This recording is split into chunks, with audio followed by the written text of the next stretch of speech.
लेकर हाजिर हैं हम सलाम दक्कन, जिसमें बात होगी तमाम जुनूबी रियासतों की खबरों की। लेकिन उससे पहले अहम खबर का रुख करते हैं, जहां पर अयोध्या पर लगातार फैसले से पहले इजलास का सिलसिला जारी है और मुख्तलिफ मज़ाहिब के कायदीन मुलाकात कर रहे हैं।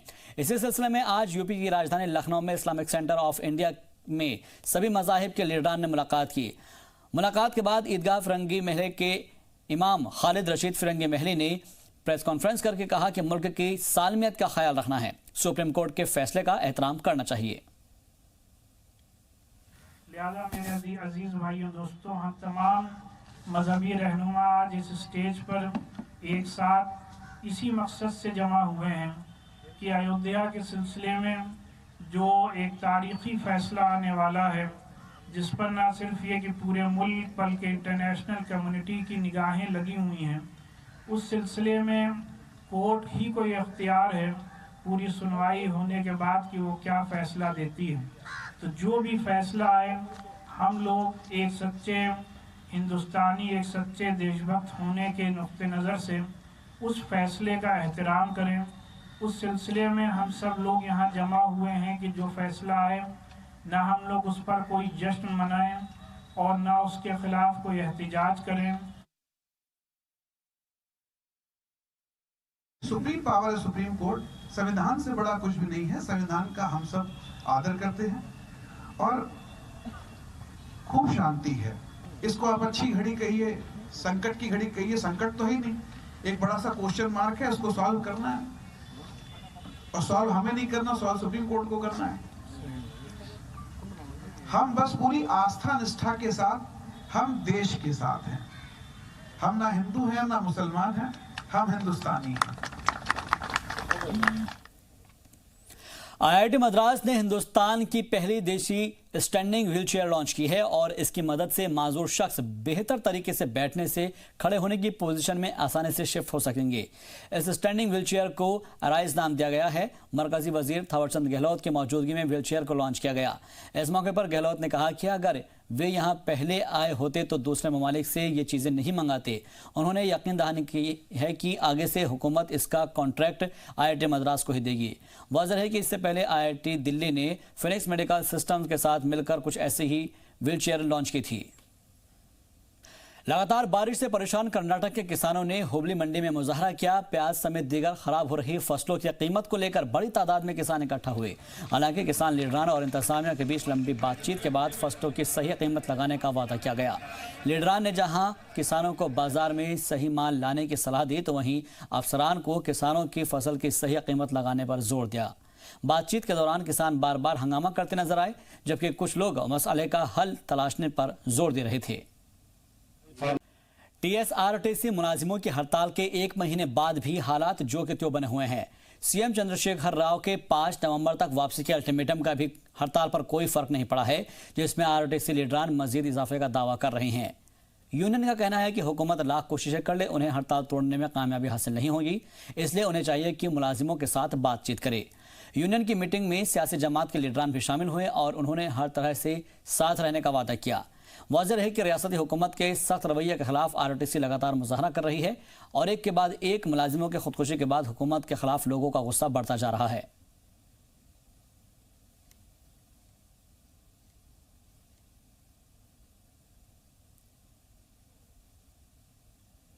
महाराष्ट्र असेंबली इंतखाबात के नतीजे आने के 13 दिन बाद भी हुकूमत साजी पर जारी सस्पेंस बरकरार है। सीएम महोदय की मांग के बीच शिवसेना ने अपने अरकान असेंबली के साथ मीटिंग की, जहां पर फैसले का हक पार्टी सदर उद्धव ठाकरे को दे दिया गया। दूसरी जानिब बीजेपी ने आज गवर्नर से मुलाकात कर मौजूदा हालात की जानकारी दी है।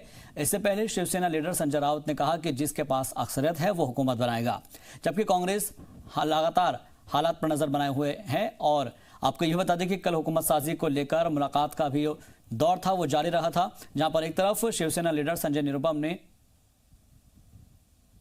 एनसीबी सदर शरद पवार से की रिहाइशगाह पर जाकर मौजूदा हालात की पर बातचीत की थी।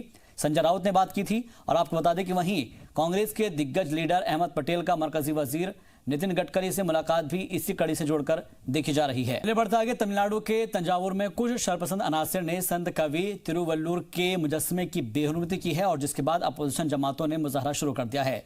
मुलजिमों की गिरफ्तारी को लेकर डीएमके कारकुनान ने संत तिरुवल्लूर की तस्वीर के साथ नारेबाजी की।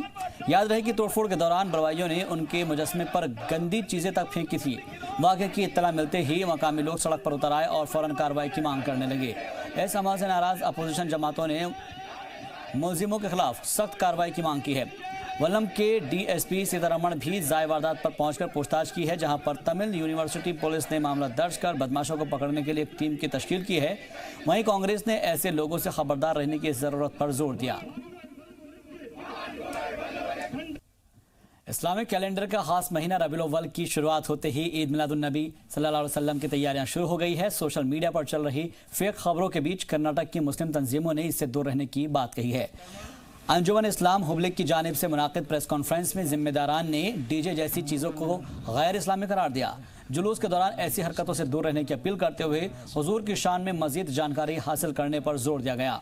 वाज़ेह रहे कि आलमी सतह पर ईद मिलादुन नबी की तकरीब बड़ी ही धूमधाम से मनाई जाती है।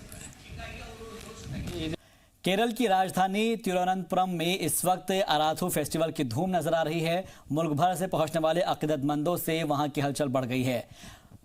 पद्मनाभा स्वामी टेम्पल में आने वाले अकीदतमंदों को देखते हुए हिफाजत के पुख्ता इंतजाम किए गए हैं। इलाकाई सकाफत को समेटे इस फेस्टिवल में पहुंचे लोगों के चेहरे पर खुशी के नज़ारे देखे जा सकते हैं। हालांकि कुछ मामलों को लेकर रियासत में अक्सर तनाज़े देखे जाते रहे हैं। पुलिस ने 2 बड़े गैंग का इंकशाफ किया है। नकली सोना दिखाकर लोगों के साथ धोखाधड़ी करने के इल्जाम में पुलिस ने बड़ी कार्रवाई की है। गिरफ्तार दोनों ही मुलजिम यूपी के रहने वाले हैं, जो सीधे साधे लोगों को गोल्ड का लालच देकर उनके साथ धोखा किया करते थे।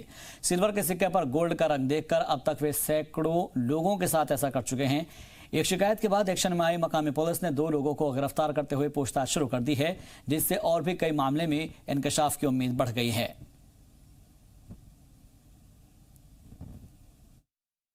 दो बहुत सेंसेशनल, उसमें से एक इंटर स्टेट गैंग का अरेस्ट हुआ। इसमें जो पहला गैंग है इंटर स्टेट फ्रॉडस्टर्स गैंग, जो चीट करते थे पब्लिक को फेक गोल्ड कॉइन दिखाकर, उसको ओरिजिनल बताकर और एंटीक आइडल्स के नाम पर ये लोग पब्लिक को चीट करते थे, फ्रॉड करते थे।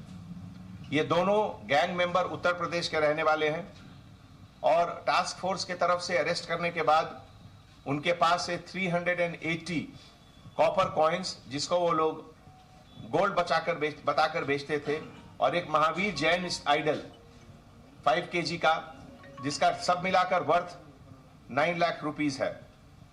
ये इंफॉर्मेशन के मुताबिक जो दोनों क्रिमिनल हैं, जिनका नाम है अर्जुन सिंह एलियस अर्जुन और दूसरा मोहम्मद कालू, ये लोग नेटिव ऑफ उत्तर प्रदेश के रहने वाले हैं और ये लोग एक पोटेंशियल टारगेट को सेलेक्ट करके उसको बताते थे कि एग्रीकल्चरल फील्ड से ये पुराने एंटीक गोल्ड कॉइन्स मिले हैं।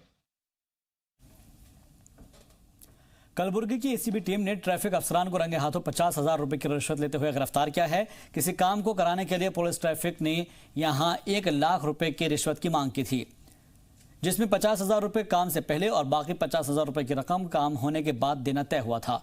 इस दौरान मुतासिर ने इसकी शिकायत मकामी एसीबी महकमे से की। तय वक्त के मुताबिक मुतासिर 50,000 रुपए लेकर दफ्तर पहुंचा और रिश्वत देते हुए एसीबी की टीम ने अफसर को गिरफ्तार कर लिया। सलाम दक्कन में बस इतना।